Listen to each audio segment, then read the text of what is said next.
Sup guys, it's your boy Justin. Today we're reviewing one of my favorite comic book runs of all time, Doom Patrol by Grant Morrison and Richard Case, with covers by, this is a Brian Bolland cover, but you have covers by Simon Bisley, who was an artist for 2000 AD, right?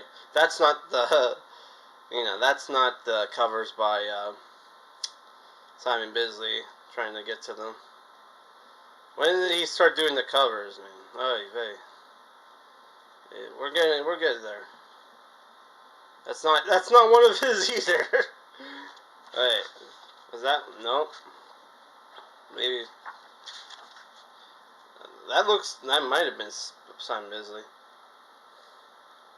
He has some really cool here we go.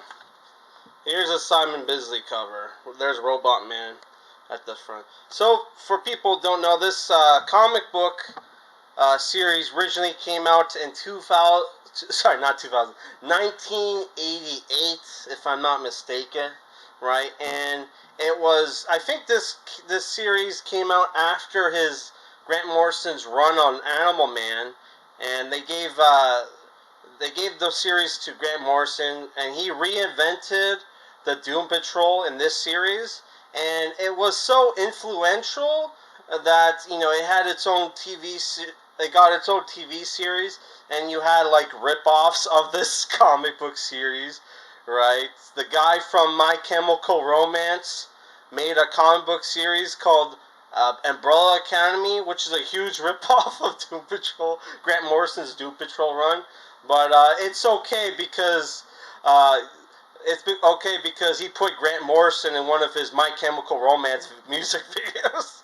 So Grant Morrison can't sue. Very clever, the guy. Yeah. I'm not going to do what I normally do with comic book reviews, where I break down pretty much everything that happened in this book, because I'm not going to do that. I will say, this omnibus collects.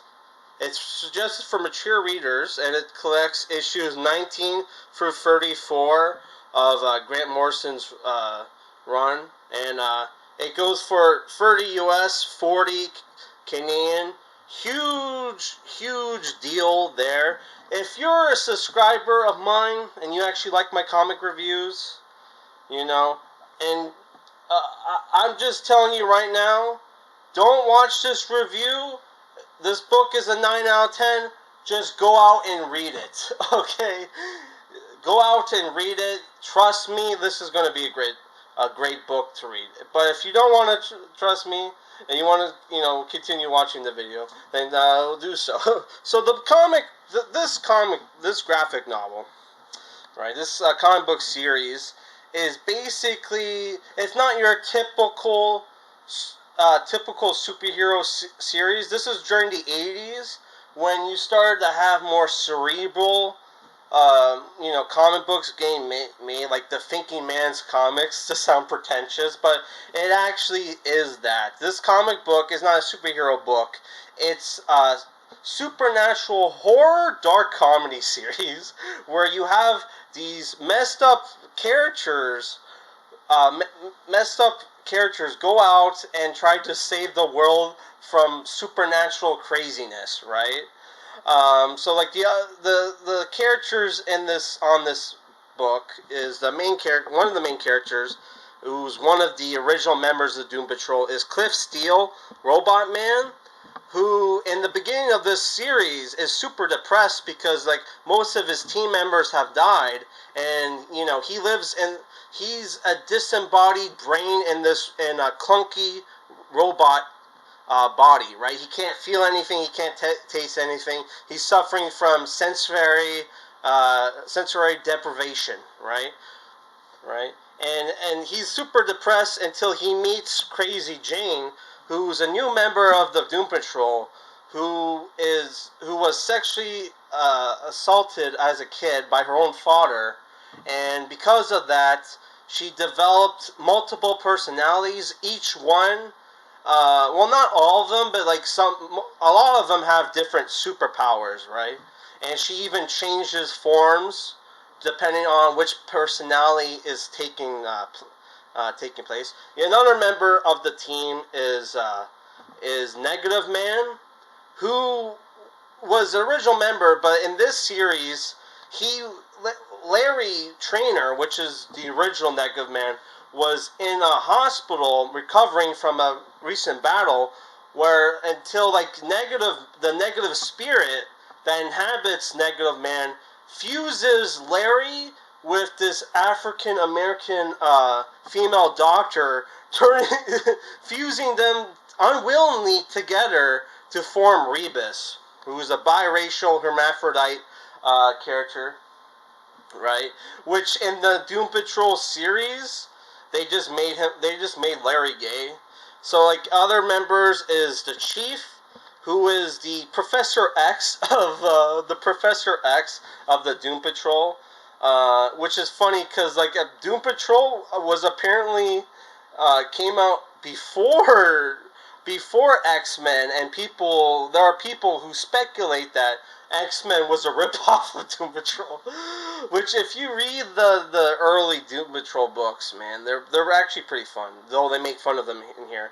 Other characters, you have Joshua, who's like a former superhero but quit, and just wants to work on the team as like a medical staff. He's like a doctor. His powers are energy projection and flight. I think he can fly. I think he flies at one point. And you have Dorothy, who's a new character, right? So in this book, they fight like crazy supernatural like cults, right? Out in this book, right?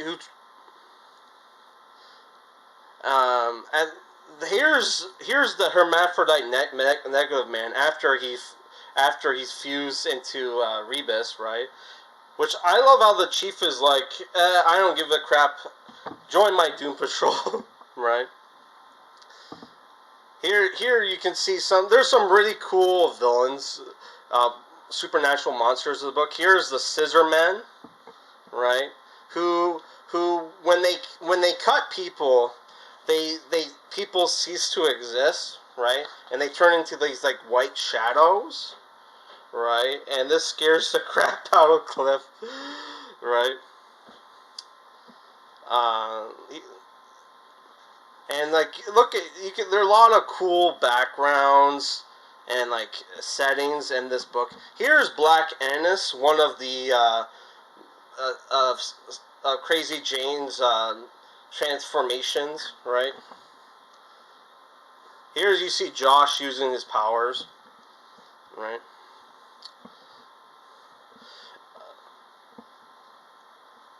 And here's Sun Daddy, another one of Jane's power, multiple personalities, where she turns into a giant with a sun for a head, and she can shoot like fireballs. Like the book is absolutely crazy, man. Like here you can see some of the villains for like the early series.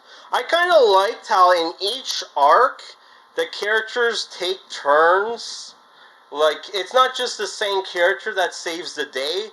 Each of the members of the team like saves the day in different series, different runs. In the second run, you have this guy called Red Jack, who's like a psychic vampire who absorbs like energy from people suffering, and he lives in an alternate dimension, and once in a while he can come into our world to kill or kidnap people, right? Which he kidnaps a former member of the Doom Patrol, Rhea Jones, and the Doom Patrol has to go into his world to fight him. And this guy claims to be God. This is also when Dorothy joins the team, right? Also, this is where we first see Mr. Nobody, who's going around collecting meta-humans to join his team, right, to fight the Doom Patrol, right? Here's Red Jack, who's a pretty cool, pretty funny villain, right? And yeah, this arc is pretty cool. The arc where they have to fight the... Oh, this is like a single issue, right? Where like they explain Dorothy's powers. Where she has like Haruhi Suzumiya powers. Right? But here she can make her nightmares real. Right? Yeah. And my favorite arc is also there's a cameo from the Justice League of America, and they're like dicks to the Doom Patrol, including Animal Man, which I was surprised to see that. Right? And here's my favorite arc of the book, where they introduce this Hellblazer Jonathan Constantine ripoff called Willoughby Kipling, who is an ex-Templar who's like a supernatural investigator. He's an alcoholic. He smokes, and he goes around like trying to save the world from this cult called who's trying to summon the anti-god to destroy the world, right? And they also give a Robot Man a new body, and in this body he can actually taste and feel things, and he ends up losing it at the end of the book. But yeah, I really love this character. This character, Willoughby Kipling, is 1,000 times more funnier and entertaining than Jonathan Constantine. Because I tried to read Hellblazer and it was boring as hell. This character is actually pretty funny, and he's kind of a coward. And he joins the Doom Patrol to help them save the world, to stop the apocalypse, right? But he's a coward, so he runs away from every fight. Yeah, which is pretty cool, and he can do some magic. Here you see some more of the villains, bad guys, supernatural bad guys, right? And the book is pretty scary at times, but also funny. Here you see like Kipling hiding from a fight and cheering them on while drinking booze. And my favorite part of the book is and this was like the most punk rock moment of the book, where they fuck up and the world's going to end, and the creator shows up, right? And here's another awesome Simon Bisley cover, right? And like all Willoughby wants to do is smoke before the world ends, right? But how the Decreator destroys the world is he makes things disappear, right? And so one by one he's making things disappear, and Willoughby is just smoking, right? And then his cigarettes disappear, and he goes on a rant. He shakes his fist. He shakes his fist and calls the anti-creator bastard. How dare you steal my cigarettes? This was like when I first read this, right? I lost my shit. This was like the funniest fucking thing ever. This is pretty punk to like this character this is like a Watchmen scene where, like, in Watchmen, you had like Rorschach saying, even in the face of Armageddon, I will not compromise, right? Here you have a character who's a coward, literally facing Armageddon, like facing like this evil god, and he's like, fuck you. Fuck you, bitch. How fucking dare you steal my smokes at the end of the world. This is the most punk rock fucking thing ever. Right? Here's some more scary villains. So what did I think about this book, right? I think you got great art, cool characters. It's very surreal, the book. And I really like about this book is that, a lot of people try to do the postmodern crap, weird for the sake of weird, and a lot of the times it comes off try hard or too forced, right? Which is the same thing. But like only Grant Morrison can do weird for the sake of weird, and it actually comes off genuine, right? Like he does it in a creative and creative and absurd way that it's fucking hilarious and scary at the same time. Some of this some of the villains. So if I were to give this book a rating, it's a I know I said 9 out of 10, but really it's an 8.5 out of 10. But because I'm biased, I'm saying it's 9 out of 10. One problem I had with the book, and they even have the same problem in the TV show, where you have two arcs that are very similar with each other, like the Cult of the Unwritten Book, right? Not called the fuck. Like there's two arcs where they're fighting evil supernatural cults that are trying to destroy the world, and it feels like a bit like repeating itself, but he does it great here. In the TV series, they fuck it up because it's like back to back to those two arcs. But that's like the only problem I have with this book. This book is fantastic. This series is fantastic. You must read it, right? And it's only $40 for this big ass omnibus. So that's a steal in today's market. All right, guys. I hope you enjoyed. And by the way, I want to say something.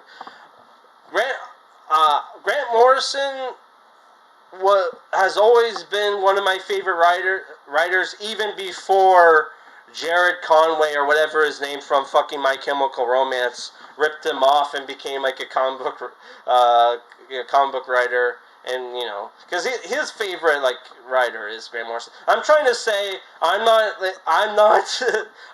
copying him. I love Grant Morrison. I love Grant Morrison so much that I like him even more than fucking Alan Moore. Okay, Alan Moore wrote Watchmen once in his life.